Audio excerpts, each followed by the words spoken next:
मेरे भाई बहन, माली निज धाम को गया औषधि उपचार लेकर आराम के लिए।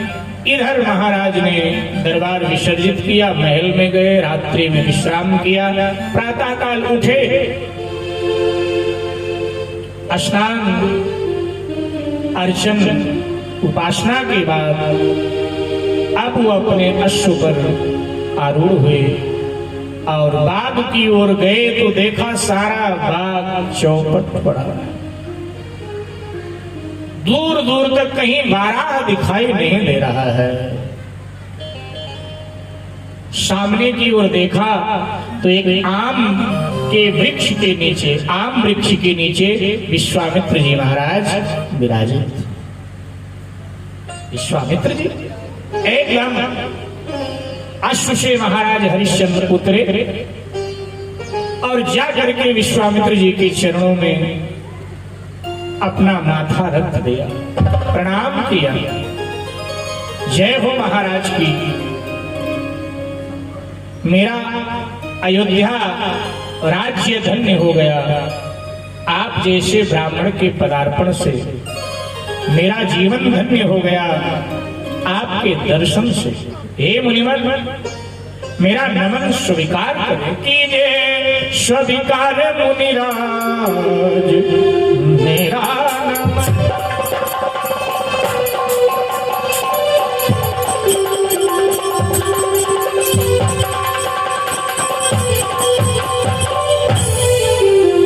कीजिए स्वीकार मुनिराज मेरा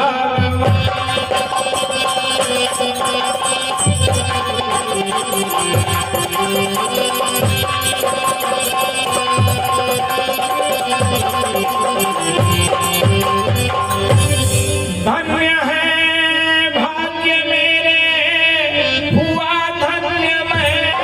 धन्य है भाग्य मेरे, हुआ धन्य मैं। जो कि मुनिराज आए हैं मेरे चमन, जो कि मुनिराज आए हैं मेरे चमन। स्वीकार मुनिराज मेरा नमन।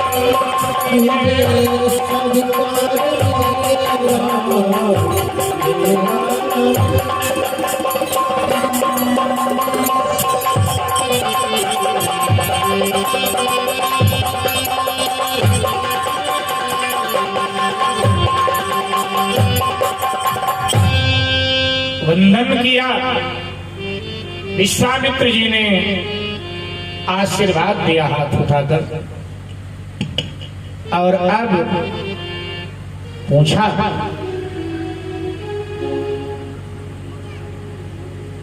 महाराज आपका आगमन अयोध्या में हुआ, कोई सेवा हो सेवक के लिए तो आप बतावें।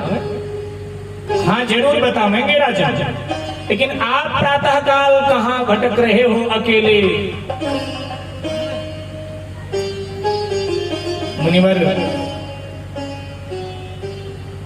देखो ना, ये मेरा बाग किसी बाराह ने कल चौपट कर दिया, माली को हमारे घायल कर दिया। मैं बाराह की तलाश में निकला था। माली कह रहा था कि कहीं नगर में प्रवेश कर गया तो प्रजा को भी घायल करेगा, तो इसीलिए उसकी खोज में निकला था, उसको दंड देने के लिए। महाराज आपने देखा कोई बाराह यहाँ से गुजरते हुए? नहीं राजा। अब देखा क्या, जो स्वयं बाराह बने थे माया से? नहीं राजा। कितनी देर महाराज हो गया यहाँ आए हुए आपको? विश्वामित्र जी ने कहा, राजन 2 घंटे हैं हो गए इसी जगह नरना, और हमने तो देखा नहीं यहाँ कोई।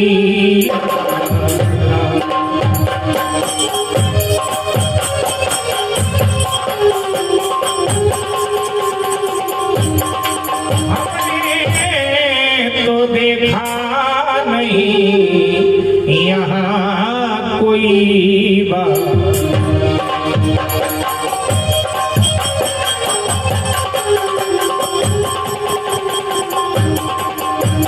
यहाँ कोई बाराह वगैरह हमने नहीं निहारा और हुआ मेरा आगमन यहाँ पर सुनकर नाम।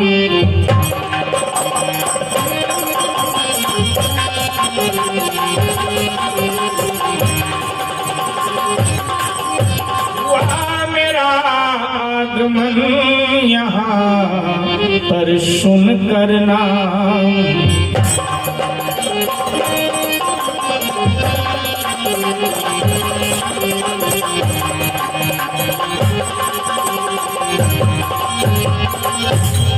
महाराज 2 घंटे हो गए लगभग, लेकिन हमने किसी वाराह को देखा नहीं। रही बात मेरे आने की, मैं आपकी यश कीर्ति नाम सुनकर आया। मैंने सुना है कि आप जो प्रतिज्ञा कर लेते हैं उसे पूर्ण करते हैं। हाँ महाराज, ये तो मेरे कुल की परंपरा है। राजन, मैं दान लेने आया हूं आपके पास।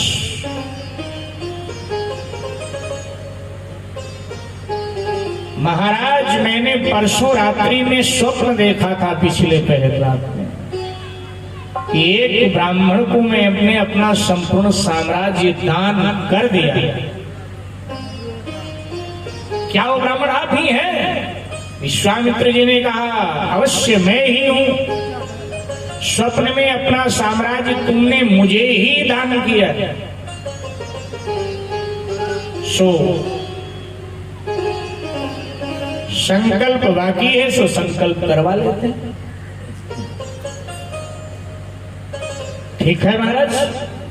विश्वामित्र ने कमंडल से जल लिया, हाथ पे रखा, कहा कुछ रखो हाथ में, खाली हाथ संकल्प नहीं किया जाता है। तो महाराज हरिश्चंद्र ने हाथ मारा अपने जेब पर, बोले जल्दबाजी में अब ये तो पता नहीं था आप मिलेंगे, हम तो वाराह को मारने के लिए निकले थे, तो इसलिए जेब में कुछ धन नहीं है। तो खाली हाथ कैसे संकल्प, कुछ तो होगा। तो बोले खजाने की चाबी है मेरे जेब में। बोले चाबी ही रख दो, कुछ रखो। रख दिया, कुंजी रख दिया। विश्वामित्र जी ने संकल्प करा लिया। बोले दान तो पहले ही साम्राज्य का कर चुके हो, संकल्प करा लिया। राजन, अब आपका संपूर्ण साम्राज्य मेरा है। बोले बिल्कुल आपका है। तो दान तो आपने कर दिया, आप दक्षिणा दे दीजिए और इसके बाद में आप जाइए। दक्षिणा दे। दान के बाद में दक्षिणा दी जाती है मेरे भाई बहन। हम लोग दान दक्षिणा को एक ही मान लेते हैं, लेकिन देवी भागवत के इसी प्रकरण में महाराजा हरिश्चंद्र के प्रसंग में बताया गया कि दान और बात है और दक्षिणा और बात है। पहले दान दिया जाता है और जब ब्राह्मण दान स्वीकार कर लेता है तब बाद में उसको दक्षिणा दिया जाता है कि आपने हमारा दान लेकर के मुझ पे कृपा किया, आपने हमारा दान लेकर के मुझ पे एहसान किया है, इसके लिए अब हम आपको दक्षिणा देते हैं। देवी भागवत कहता है देने वाला एहसान नहीं, लेने वाला एहसान कर रहा है कि वो दान ले रहा है तुम्हारा। इसीलिए दान के बाद में दक्षिणा दे जाती है। यज्ञ के पत्नी का नाम दक्षिणा है, यज्ञ नारायण की पत्नी का नाम दक्षिणा है। बिना दक्षिणा के कोई भी यज्ञ, पूजा पाठ, हवन, तीर्थ यात्रा का संपूर्ण पुण्य नहीं प्राप्त होता था। इसलिए दक्षिणा दी जाती है। तीर्थ में जाकर भी तीर्थ पुरोहित को दक्षिणा देनी चाहिए, कुछ दान करना चाहिए। तो कहा कि दक्षिणा दीजिए। अच्छा, दूसरी बात, देवी भागवत की ये घोषणा है कि आपने आचार्य से, ब्राह्मण से, पुरोहित से पूजा पाठ करा लिया और दक्षिणा नहीं दिया, इसलिए क्योंकि बिल्कुल घर जैसी बात है तो आपने कह दिया पंडित जी अभी मैं थोड़ा व्यस्त हूँ, मेहमान आ गए हैं, कल दे देंगे। पंडित जी ने भी कह दिया जी कोई बात नहीं, कल दे दो। ठीक है आप कल दे देना, लेकिन शास्त्र कहता है जब कल आप दें तो जो आपने सोच रखा था देने को उससे थोड़ा बढ़ा कर दें, क्योंकि आपने कर डाल दिया है, आपने उधार कर दिया है। इसलिए आपने जो सोच रखा था ना कि भाई ये दक्षिणा हम देंगे, तो उससे कृपया बढ़ा करके दें, तभी वो दक्षिणा सफल होगी, सुफल होगी, ऐसा शास्त्र घोषणा करता है।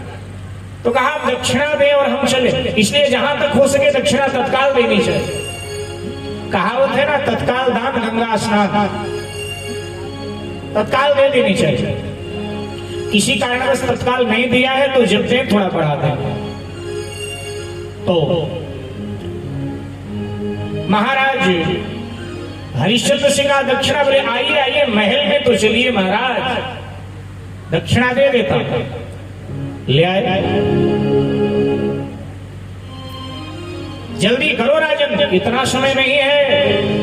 तो महाराज खजाने की चाबी आपके पास है, जरा चाबी दिखाओ, खजाना खोलूं और जो चाहो वो मुंह मांगी दक्षिणा हमसे ले लो। विश्वामित्र की भृगुटी टेढ़ी हुई, आंखें लाल लाल हो गई। मैंने सुना था तो ज्ञानी है, लेकिन मुझे तो लग रहा है अज्ञानी है। जब संपूर्ण साम्राज्य मेरा, खजाने की चाबी मेरी, तो खजाने में जमा धन तेरा कैसे हो सकता था? बेअकल है क्या? जितना की जोग जब तब सब राम नाम में है, जितना की जोग जब तक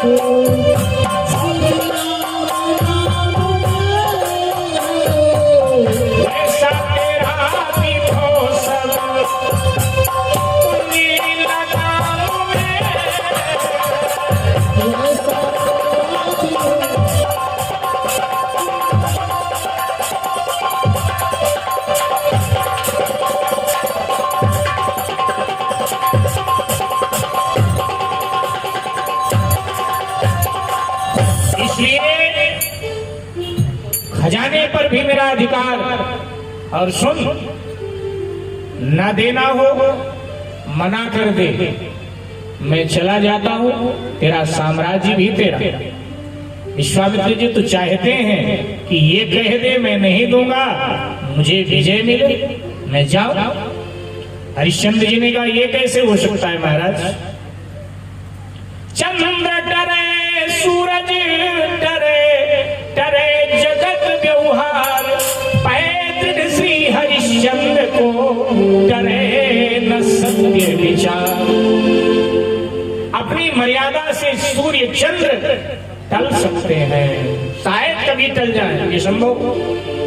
हिमालय से अग्नि प्रकट हो जाए, ये संभव है।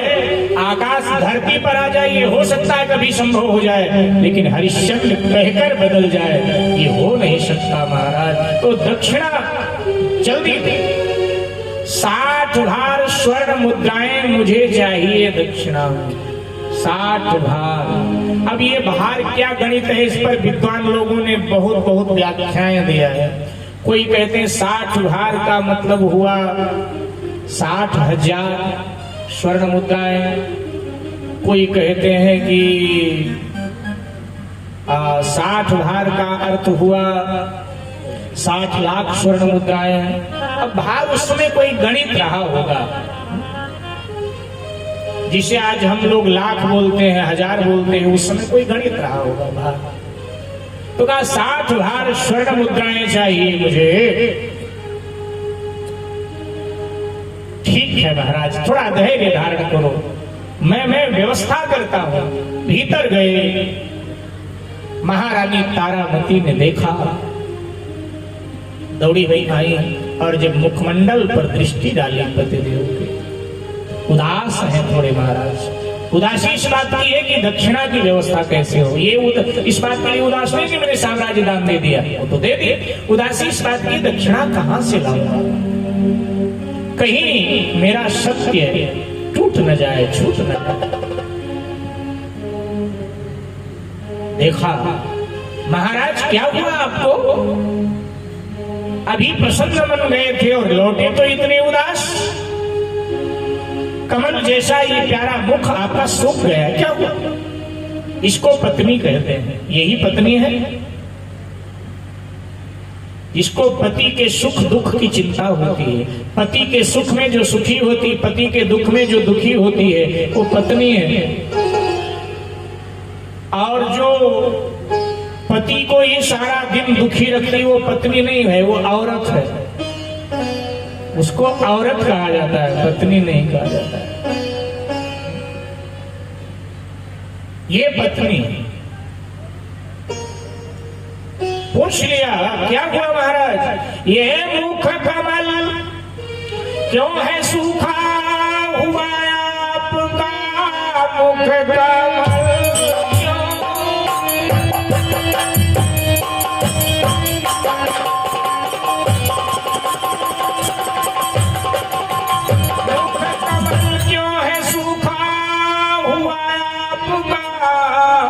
और सदमा जिगर में समाया हुआ, कौन सी ऐसी आपत्ति है आपड़ी, जो हिमालय भी है डगमगा।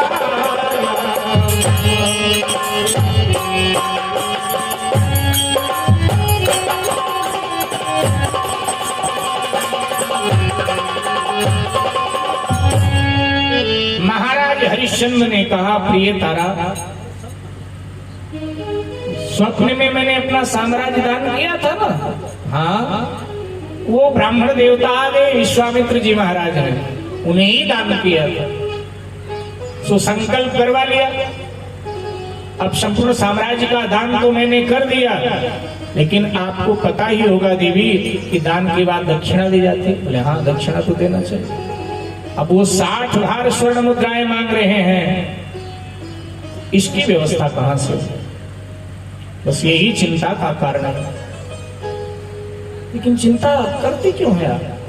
अरे आप बिक जाइए, लेकिन मेरे बिकने से तो बात नहीं बनेगी, इतना रकम कहां मिलेगी, तो मुझे बेच लीजिए। लेकिन हम दोनों बिक जाएं और फिर भी रकम कम पड़े तो बोले पुत्र को बेच दीजिए। क्या तुम तो मेरी पत्नी हो, तुम पर मेरा अधिकार है, मेरी अर्धांगिनी हो, लेकिन क्या पुत्र हमारे विचार से सहमत हो? अवश्य सहमत होगा महाराज, आपका ही खून है, और जब आपका खून है आपके विचार से असहमत कैसे होगा? सेवक को भेजकर रोहित को बुलाया गया और संपूर्ण बात रोहित को बताई गई। रोहित ने कहा कि पिताजी, माँ ठीक कह रही हैं, मुझे बेचिए, माँ को बेचिए, अपने को बेचिए और अपने सत्य का निर्वाहन कीजिए। यह है पुत्र। और अब साहब तीनों विश्वामित्र जी के सामने उपस्थित हुए। ये बात नगर में फैल गई, सारी अयोध्या उमड़ पड़ी सरजू के तट पर। कुछ लोग विश्वामित्र की आलोचना करते हैं, महाराज हरिश्चंद्र की प्रशंसा करते हैं। कुछ कहते हैं महाराज को मना कर देना चाहिए कि मैं नहीं देता साम्राज्य दान में, मैं नहीं देता दक्षिणा, जाओ।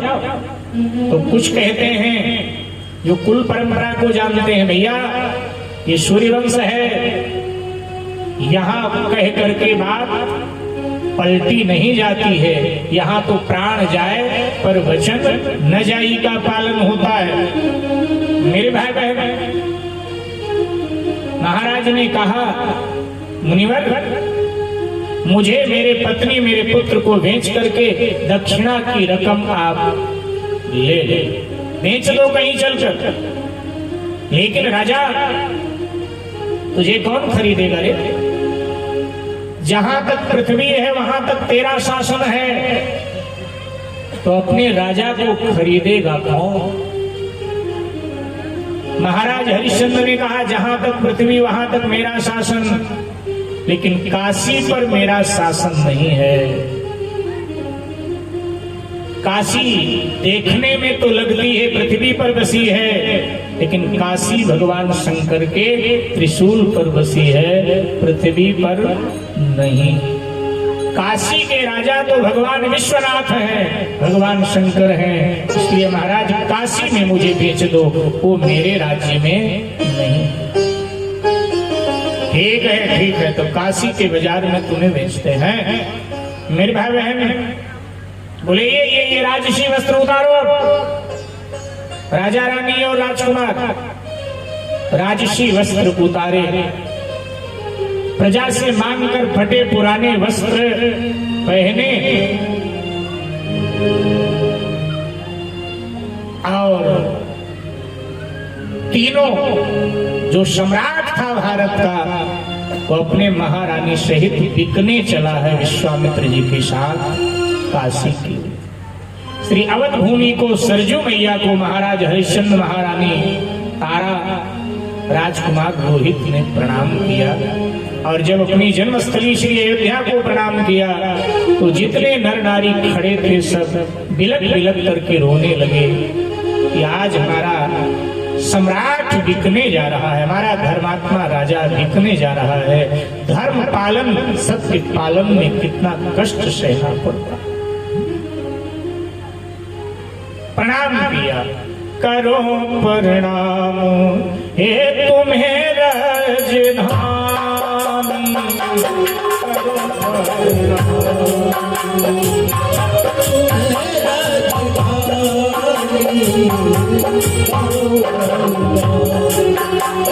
यद्यपि स्वर्णमयी लंका नमे लक्ष्मण रोचते, जननी जन्मभूमि स्वर्गादपि गरीयसी। इसलिए जन्मस्थली को प्रणाम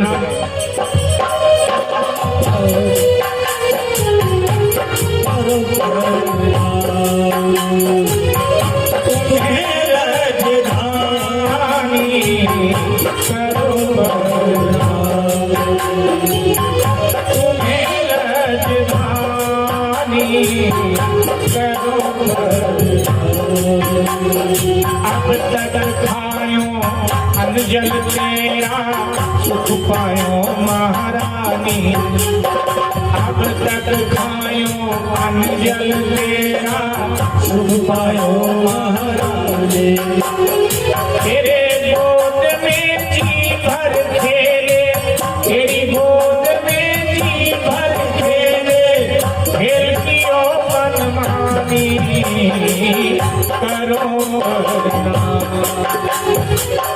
तुम्हें राजधानी, करो